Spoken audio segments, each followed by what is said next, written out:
हाँ गोदा आज बस नहीं आने अपने ख्याल है पीती खड़े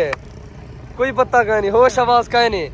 संगत ए रिजल्ट ए सीन बहुत जबरदस्ती वे ए सीन संगत क्या हाल है ठीक ही वे तकड़े वे तबीयत सेहत ठीक है उम्मीद है कि सारे बिरा तरतीब है चाचे चौसन मोहल्ले चौसन संगत वीडियो वीडियो शूट करने पे चाहे हाल तक सारे चैनल को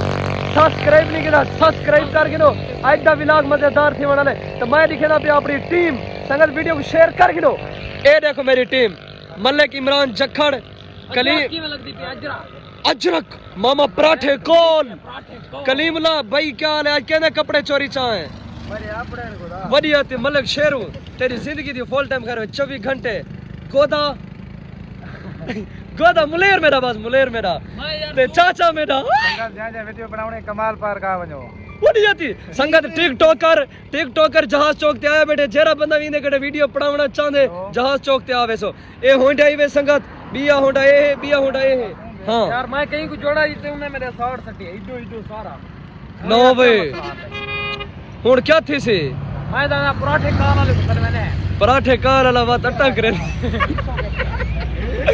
बकाया संगत वीडियो को शेयर कर गिनो चैनल को सब्सक्राइब कर गिनो आज का व्लॉग मजेदार थी बना ले वीडियो शीडियो बड़ा गिनो एंड व्लॉग दा व्लॉग करने लव यू थी गया वीडियो बनदी भी है धूड़ पट्टिया वीडियो बढ़दे पे हां कोई शेर मेरा नहीं शेयर नहीं आना बढ़िया थे मोहम्मद सिगरेट सारे पीने के व्लॉग ते चढ़ने में ये तो पता होवे नहीं